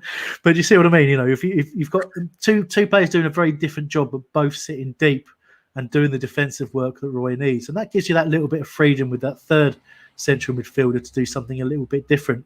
Whether that's Maka, who's often asked to. I don't say MacArthur, who's often asked to get forward and support the attack as well. I think that would be an interesting thing to look at from day one, but whether or not it happens, I'm not so sure. But I think, as Patrick rightly observed, with Koyate being used primarily as a centre-back in pre-season, that might point the way to him being there for most of the season while we deal with fitness issues from others. Yeah, but once we have a fully fit squad, I know you're fit from your facial expressions. Millwall got close once again. They're pushing Palace. I'll admit they're pushing us. They're pushing us to the limits, and we seem like we can't get the ball out of their. I was about to say their hands, their feet. Yeah, well, it's just got that little bit sloppy, isn't it? You know, our passing has struggled a little bit because Millwall have just pushed up, doing a really high press on us. They're getting more players forward, so. We have to learn to deal with that kind of thing a bit better than we have been. But perhaps some fresh legs will help. But really, it's just a case of dealing with the fact that they're taking risks, and we've got to make that adjustment to see. And you can see Wilf gesturing at the moment to Max Meyer about where he wants the ball played and the movements he's going to be making. Because as Millwall commit players forward, that's the opportunity. Just have yourself ready to break away because they've got fewer players back and you can take advantage of that. And Wilf's frustration is definitely that we've failed to do that on a number of occasions. But it is a Millwall corner, swung in from the right-hand side, just dropped to the near post area, a little bit of a scramble to get it away. And Meyer has looked for Wilf Zaha, talked about that movement he was going to make. He's made it, uses his pace to get past the defender, being physically held back, but he's still got it. Lovely little chop away. Zaha again. He's probably overdone it a little bit, but he still has the ball on the right-hand side of the pitch. Where are you going, Wilf? Just pass it. Now, Greenfield's got it back into Zaha. Back into Schlupp this time. And my screen has frozen just as Schlupp has lined up something. But it does. It's Palace. It's not us, but it's back now. Palace still on the ball. Yeah, actually, we've got it now. Max got the ball. Joel Ward in central midfield for some reason. Back out to Tyreek Mitchell. Steps inside, knocks it to Wardy, still playing centre mid. Little bit of a scrappy pass there. It's gone back all the way back to Kouyaté and Kelly. And Kelly is the Brazilian version of Kelly. Yeah, you done a deal. James MacArthur now with the ball. It's back to Zaha. So Palace now camped in the Millwall half, kind of returning the favour from Millwall. Foul on Zaha as he pushes the player away. Referee signals for the free kick, and Palace will get a little bit of a breather and a chance to try and line up an opportunity here. Sorry, but if you keep saying goal, you're going to be blocked. So I recommend you stop spamming. I'll just block him straight away. Don't give him an opportunity. There you go. Yep. So yes.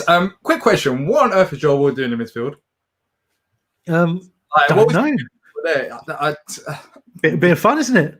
Yeah. Refs pulled it back here. We tried to take the free kick quickly.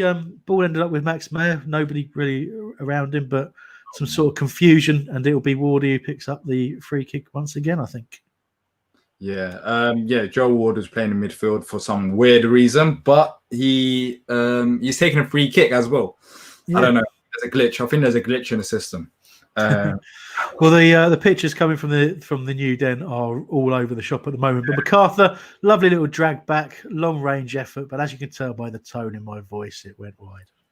Yeah, the potato is not holding up well, I think. Why have you mentioned potato again? That's twice you've mentioned potato. Oh, yeah, okay. You're calling my potato. Yeah, right. It's all fuzzy, like you can't see it properly. Is that what? Yeah. No, I'm not going to ask any more questions about that.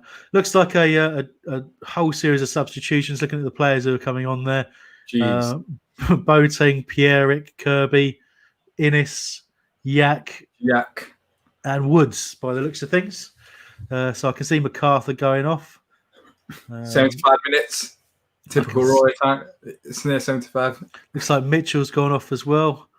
Kouyaté coming off. Joel Ward coming off. One more as the camera pans up, and it's Jeffrey Schlupp who's come off as well. And we've also seen Zaha substituted for the first time in pre-season. So there we go. Bunch of players on now. We'll see how everybody lines up, but it looks like Yak's trotting out to right back. I'm sorry. I can have certain things, but Yak playing right back just doesn't feel right. Like he played left back, didn't he? He played, even that doesn't feel right. No, it didn't look right at all, did it? But there we go. Let's see how we do. Yak right back. Jeez. But Max Meyer's remained on the pitch, which is nice to see.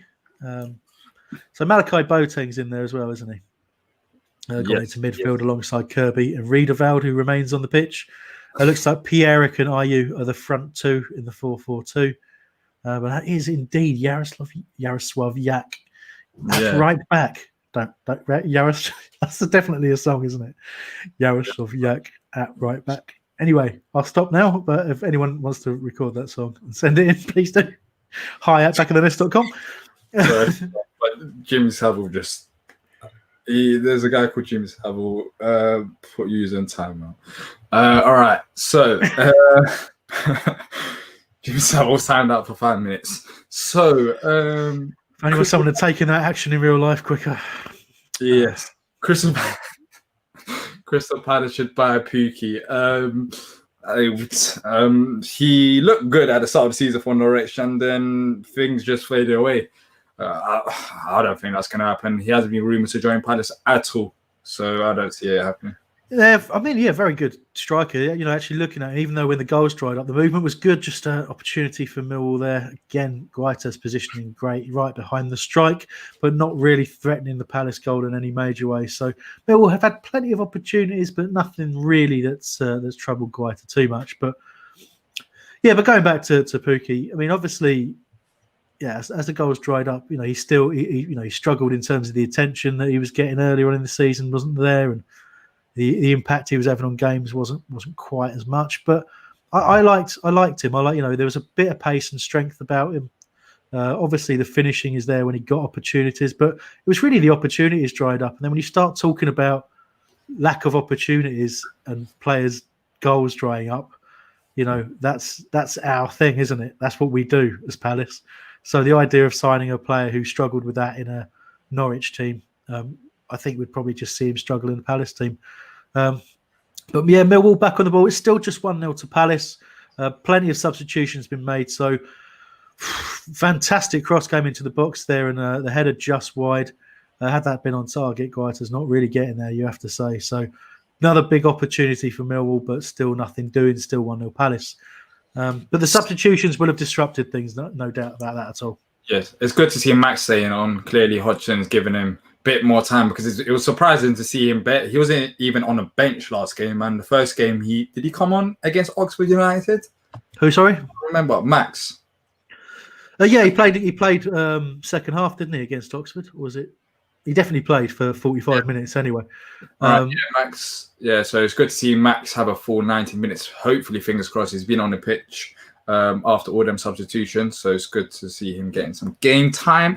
Dean says, what you reckon of Ryan Innes and Sam Woods? Because could they force their way into this team this season? I talked about Woods earlier and said, I don't personally see it. I think he's backup for the backup, if you like. Innes, I 25 years old now.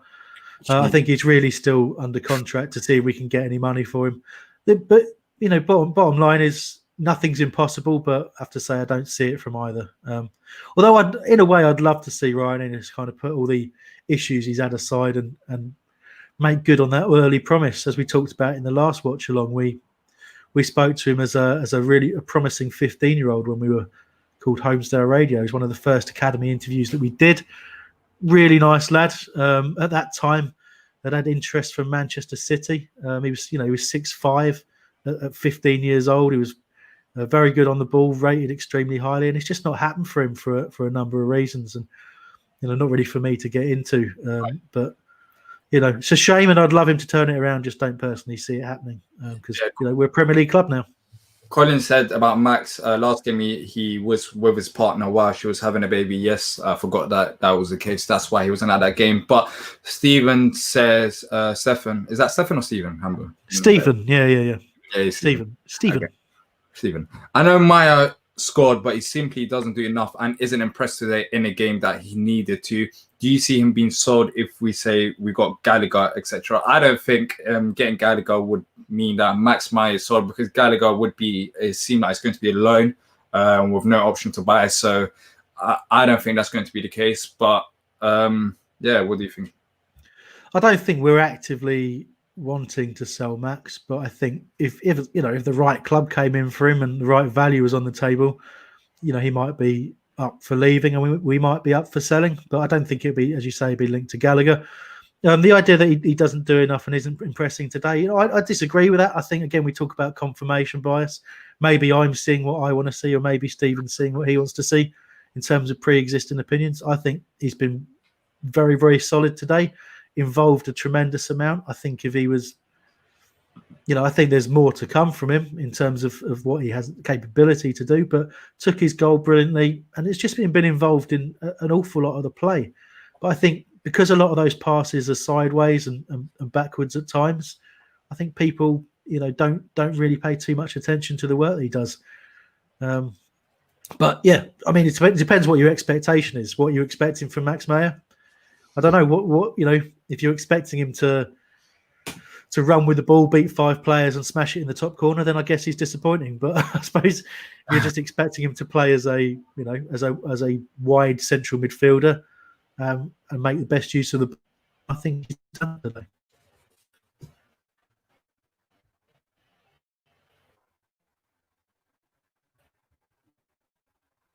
Mr. Eagle said that don't see the point of developing Chelsea players for them.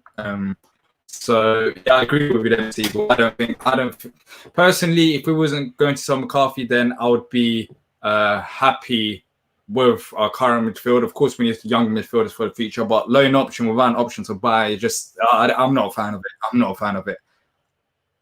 I don't know what's happened to. I was really struggling to hear you there, Diyar. Yeah, you went all robotic. Connection. You might want to leave and come back, Amber. Are you back now to normal? Yeah, I think I'm back. Why don't you leave and come back? No, because it was you, wasn't it? I don't know. Let us know in the comments whose connection was acting up. But yes, I'll answer the question about Gallagher. No, the idea of not developing Chelsea players for them, I understand that, but is it any different from having a player in your team for a year and then selling him? Like we did with Wan-Bissaka. Ultimately, the best thing for all parties is that the player is good for you in the time that you have him. But I also, you see the point. You don't want to make a player better for Chelsea, because who wants to help Chelsea in any way at all? But nobody. But from our perspective, we've got to look at it that even though there isn't a deal available, sorry, Millwall got pretty close there. Even though there isn't a deal available, we can still put ourselves in the driving seat should anything ever happen in terms of being able to get him permanently if he's good enough and up to it. Because that's the other thing. We might not develop a player for Chelsea if he's not up to the standard that we expect of him. So there we go. Lots of things to think about. So there's a question about Gallagher on loan we just talked about, but loaning out our players is important as well, because last summer one thing that we struggled with is loaning up youngsters and letting them get the game time that they need. And yeah, we desperately need that this time around, in terms of where these youngsters, how many of them are going to play? Yes, they are playing today, but how many of them are going to play once the season starts? Not many. So we need to make sure that these youngsters are not at the club. Of course, you can't loan every one of them out, but likes of Kirby, he needs to be out there. I don't think he should be at the academy next season. He should be playing first team football. Pierre, of course, he's going to be involved with first team. But likes of Kirby Boateng, maybe. People be talking about him. He should be out on loan as well. These players should not. Yeah. There's a difficult balance, isn't there, Diyar? Because you've got to think about actually having these players around if you suddenly need them. If you get 3 or 4 injuries, you've got to have these players available. But you're right; it's really important to get for players to get out and get some proper game time as well. And those that are getting to that age where it's kind of critical that they're either gonna make it or they're not. And you mentioned Kirby in there; he's certainly in that category. Pierre as well. But it's about timing. As you say, you can't loan them all out. Certainly not all at the same time. I do expect to see a few go out on loan, probably, hopefully in this window, and then more to go out on loan in the January transfer window. So, let's see how things pan out. But we as a club, we need to do a little bit better in that respect. Too many of our players have had to go out on loan to clubs kind of below where you'd expect. I'm thinking in terms of, a couple of the centre backs that we had a while back that were kind of rumoured to be pretty good. So there was, what was it, Michael Chambers and Quade Taylor as an example. Now, obviously, you can look back and say they didn't make it, and so quite rightly so. But they ended up going on loan to non-league. So it just goes to show that it's not really the thing to do. Let's try and get our players in at the right places. John Camunye-Gordon coming on for Gyro Riedewald, and he's another one, Diyar, isn't he? J.K. Gordon, who's almost, I mean, those who probably watch the youth team more often than I do will probably know a little bit about him. But for me, he kind of almost came out of nowhere, and I've read up and watched a few little bits here and there that you can see, and he looks like a significant talent. Seems to have a little bit about him, and another opportunity in pre-season for him. Yes. So at the Wolves game, he was on a bench, where that's when I found out about him, because one of my friends messaged me saying that is one of his friend's brother. So he's been highly rated in terms of youth talent. He's played in the FA Youth Cup against Wolves, and he managed to score a goal.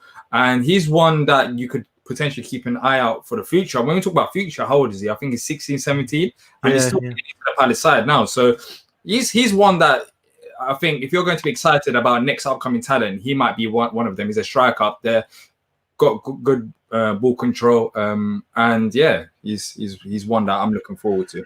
Yeah, just for Clark, it is still 1-0 Palace. First half goal was Max Meyer.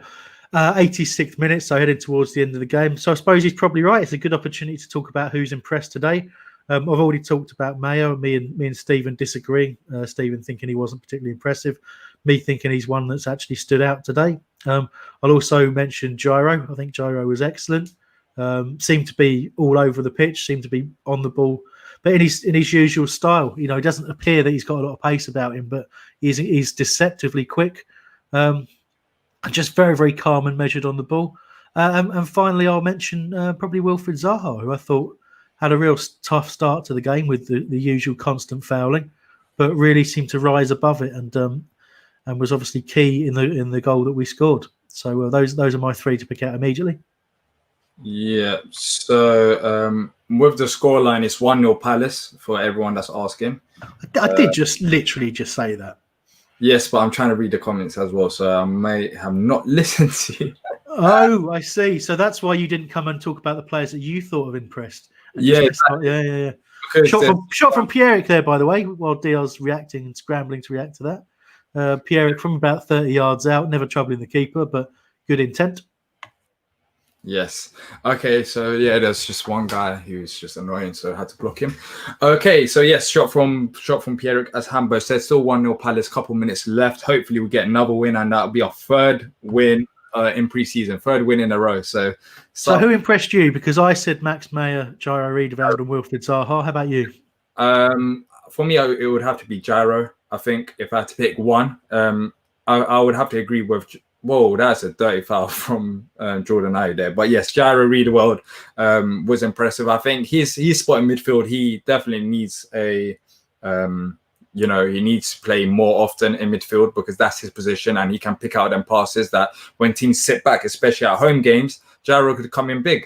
So Gyro was impressive for me. Max was quite interesting as well, especially his role in the second half. Oh, sorry, just you'll see it in a sec. They are such a close opportunity for Millwall there. They got in down the right hand side, little sort of head on onto the right hand side from their number 10, cut back to him on the edge of the area. He's taken a shot and then an improvised finish from the middle there, and just drifting wide. And as I mentioned earlier, we will not be saying the names of any Millwall players because we do not respect them. Is that so? Three wins is good. However, we need to play Premier League sides and friendlies. Yeah, 100. I'm not getting carried away. I'm not getting carried away saying we've got 3 wins. We're going to go. It's not really how it works unless you enter one of those tournaments where you have to play Premier League sides, isn't it? I don't think any of those have been on because of COVID. I don't really agree with that at all. You can play some better European sides. We've got friendly against Brøndby coming up, who arguably aren't the Premier League equivalent or anything like that. But that's not it's not about testing yourself against the best possible opposition in a friendly. It's about working on your systems and working on your fitness. That might be a penalty there. Doesn't look like it's given. That was for Millwall break into the penalty area. Yeah. Jack? I can't even tell.